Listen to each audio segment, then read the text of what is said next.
All right, Joe, sticking with Liverpool, it's not just the Elliott goal. I really, really like this guy. I don't know if his future is just Mr. Swiss Army knife. It shouldn't. It shouldn't, right? Because, okay, I think actually he can go back. He could go back to his original position and be really, really effective as a winger. He may not have the energy or the athleticism or the flat-out speed of a Luis Diaz or whatever. But I wonder if that's something Slot might be considering for him. But then again, but at the same time, he plays in the midfield three, as he's done mostly for the last couple of years. And he almost never makes a mistake, and he still has those moments of quality. I like the idea that he's what you call like a talent player who decides to put on a hard hat and become, a blue-collar lunch pail grinder in the middle of the park. But he still has that quality, as we saw. Yeah, for me, it should be a starter next season with Slot in midfield, not as a right winger or left winger, but somewhere in that midfield. I think Szoboszlai thanks you. Yeah, but I know at some point you'll have to make choices, and maybe Szoboszlai can play on the other side or McAllister. I don't know what they're going to do, but he should start. I think He's been outstanding this season, being in and out of the team because he's obviously not a guaranteed starter. I think he's got so much to offer, talent-wise, technically, in his own footballing ability. I think his IQ is getting better and better, the way he understands the game, tactically, and everything. He's so press-resistant, which in a way, I think even more than Szoboszlai. And he gives you that work rate that you mentioned that is quite rare when you have that kind of talent, that kind of left foot. I looked it up last night. In terms of key passes and progressive carries, which is really the two for a player of his profile, especially if you want it a bit deeper in midfield. This is the two really that you need to look at. Only him and Florian Wirtz are the best in Europe this season in the Big Five leagues. So it's him and Wirtz and then the rest. And I just think this is amazing, really, for someone so underrated in a way. Even himself seems a bit so humble that maybe he even feel himself a bit underrated. I just think he's an incredible talent that you should really utilize more. Yeah, sorry, I wasn't just expecting to be a Valentine to Harvey Elliott, but we both really, really like the guy. And the goal shows it as well. I'm not a Liverpool fan, and I don't get to vote for Liverpool's fan player of the year as a result, but I think, if you were to ask me right now, he would have my vote. I might have given it to Konate if the vote had been in December because you were telling me he's the best. Or even Darwin had his good moments through the season. Let's not be silly. No. Through the season he had good moments. But I know you could make a McAllister case as well. But this guy, and of course you'd always give it to Alisson because he's the most handsome. But still, it's got to be. I mean, not just got to be, but for me, I agree. He's on a different level, and I wonder if Klopp's going to look back and ask himself, could I have done more to integrate him? And equally, maybe you mentioned Szoboszlai there. And then look, we're saying this in the function of Arne Slot, right?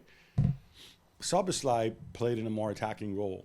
I mean, obviously got a ton of freedom to go forward and whatever, but he's still part of that three. I wonder if we might see Szoboszlai back, maybe starting in a wide position in the front three or something like that. Szoboszlai is still very, very young. Yeah. But even if just to accommodate Elliott, I don't know. There's some big calls to make for Slot, especially in those three midfields. And I think it's, Slot does, when we look at this, right, you can talk to some people who can be all negative and say, look, Salah's got a year left, Van Dijk's a year left, they make a lot of money, do they have to sell them or move them on, or just, what do you do with them? And, we need this, we need that.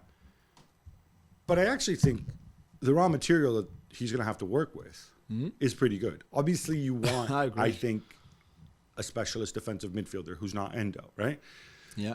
But in the midfield, with the players we mentioned, you can chuck in Curtis Jones as well. Yeah, Gravenberch. Maybe Gravenberch can get back. If he doesn't get back, whatever, maybe loan him. Maybe he can get back to the level we thought he was going to be at. I mean, I think you've got so many different combinations, so many different options there. Yeah.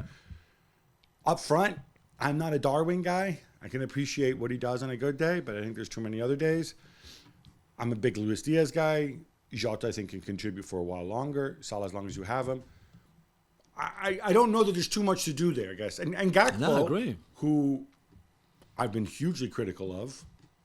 Actually, I thought he turned Was up really and had good a on really good game. Sunday. Yeah, really He's had a good, I couple good agree. games. Yeah, I agree. I think Darwin is the type of number 9 slot likes, i.e. Santi Jimenez, for example, that he can do a lot of good work with, and that just fits the style and the philosophy. So I would think there's More than Darwin. No, Darwin likes Santi Darwin. Jimenez. Right. Darwin and Santi Jimenez are similar. They're similar players. Yeah, except similar Santi profiles. Jimenez And I finishes- think that's why I think Darwin can fit nicely in what Slot will do, and that and I think Slot probably would see the same way. It's on the right wing. I'm not really sure. What do you do with Salah?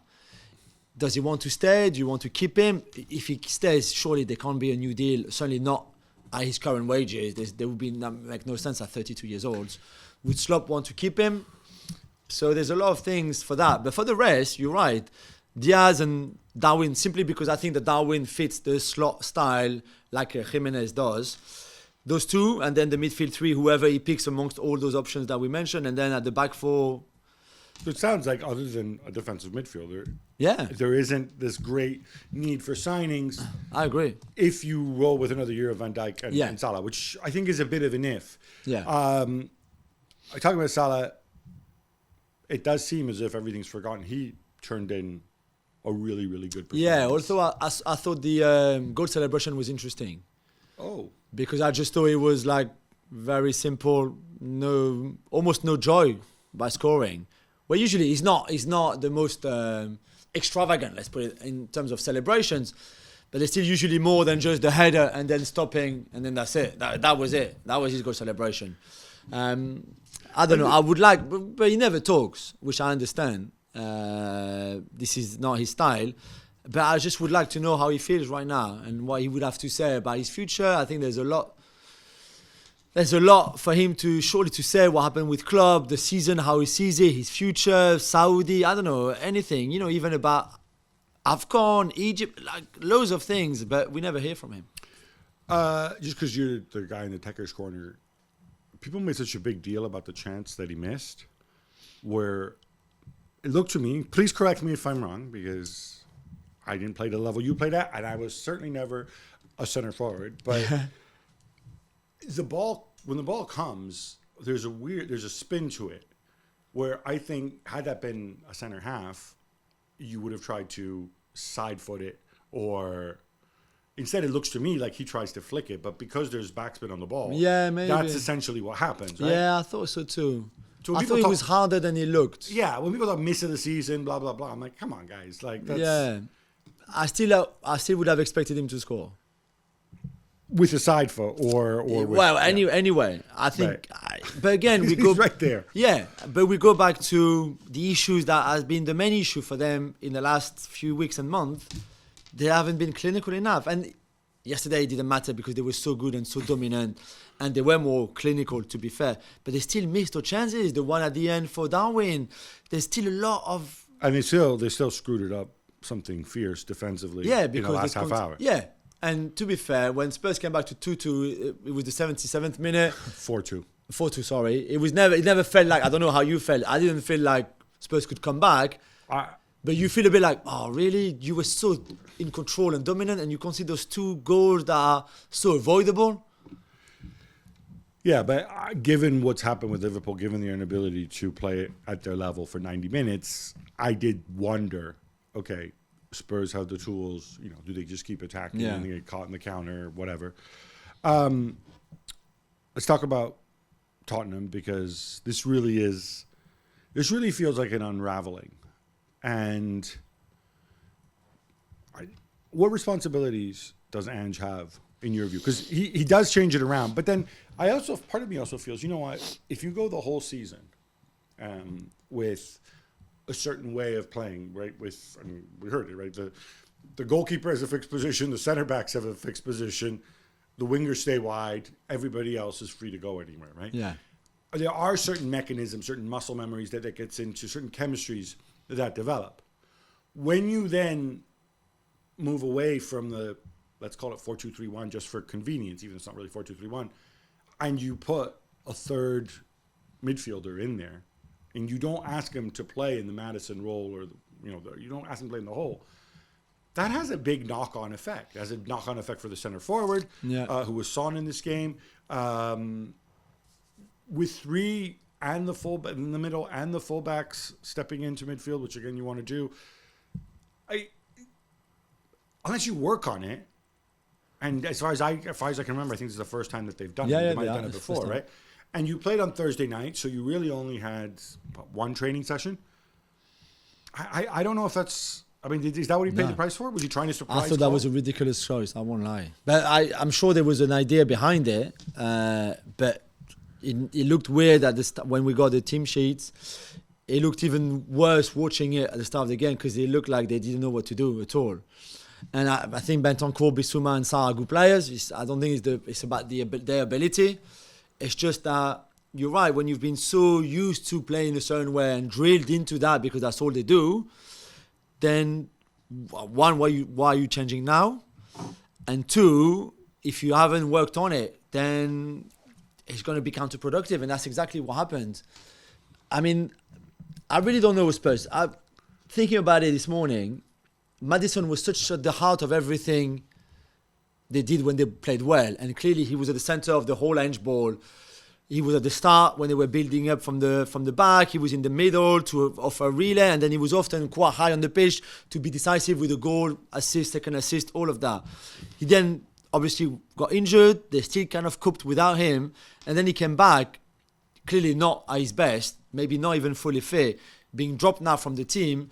And he feels that without him or someone like him, who is not Kulusevski, who's, I don't know if really they have another one, then they are a bit lost. The only other one I think who can do that is Lo Celso, but he's hardly played this year, and he's maybe not, and he's not, in those conditions. Exactly. So maybe it's that. I don't understand. Spurs in the last 3 away games in the Premier League have conceded 10 goals. Arsenal in the whole season away, 13. So defensively, whether it's your 2-6 or 3-6, or if you count Bentancur as a 6, it's your defenders. The fact that Udogie is out injured, that Pedro Porro hasn't never been really that good defensively. Romero, Van de Ven, Vicario, I don't know, but there's clearly an issue defensively as well as in terms of creativity with Maddison being dropped on the bench for the last 2 games. Yeah, the Maddison one is a weird one. It's not just the fact that he's been dropped, his performances haven't been good. There was also the other games. There was at least 2 games where he could have been sent off and he made some really poor. It just seemed that his mind wasn't quite right. And I think maybe that also contributed to the decisions he made. I think what I would find disappointing, and look, in the end, Spurs are 5th. I think it probably will finish 5th. Yeah. It's a good season, yeah. It's still I a don't good season. think, when we look back, I don't think it's a bad season. No, There's a lot of players who've really grown. At the same time, though, from the player's perspective towards the manager, right? So much of it is faith and belief in what he does. And when you suffer a string of defeats like this, there's always the risk that some players, maybe some of your veteran players, lose a little bit of faith in what the manager's saying. You can be cynical about your manager if your manager is a pragmatist, and it'll still work because you understand the logic behind it. But because the way Ange plays is so out there, you can't necessarily. It becomes it's so much more important that he really have the whole team buying into it. So definitely. I think one of the most critical things is when he sits down and does a debrief or a postmortem of this game, he explains to the players what went wrong, what he got wrong, what Liverpool did right, what they did wrong, what, he says, and maybe in this game there's certain things that they couldn't have done any better and that Liverpool still would have beaten them. But it's very important that he explains this to them in a way that they understand and in a way that's convincing to them. Yeah, I agree. Beyond that, though, we remain Team Ange, right? Just wanted to be clear. And he's right about changes in the squad. He has to. I just wonder how much money we'll have to spend and also who he's going to offload. What kind of players would you want to bring in? Well, because he hasn't said what position he was not happy with, I don't know. I would think that probably in midfield, as good as Bissouma and Salah have been at times, maybe even Bentancur, I just don't think really. There was this, I don't know, because you were at the game, I don't know if you saw after, in the Chelsea game, where there's a point where he gets really angry, Ange, shouting at the players to pass the ball effing forward. Because clearly at that time in the game, they were playing either sideways or backwards. And he got really angry, like I'd never seen him that angry, and saying like, pass it with the F word, forward, pass it, you pass it forward, and you pass it forward. Because clearly it was not enough verticality, which we know is very important to him. So for me, he has to start there. I would expect him to sign a number 9 for sure. Richarlison, as an impact sub, can be that guy, but he's not a starter for there. And I'm not sure Son is an Ainge number 9 in his style of football. Really wants him from him, yeah. So a number 9 for sure, and then at least 2 central midfielders. So Højbjerg will go. I would expect one of. I'd imagine Skip will go as well. Yeah, Skip. Maybe one of Bissouma Sarr or Bentancur, and then you get an upgrade there. I think one of them would need to be somebody who can also fill in for Maddison effectively. But work to be done. But I still think, have faith in Ange. He's doing things differently. He can do things better.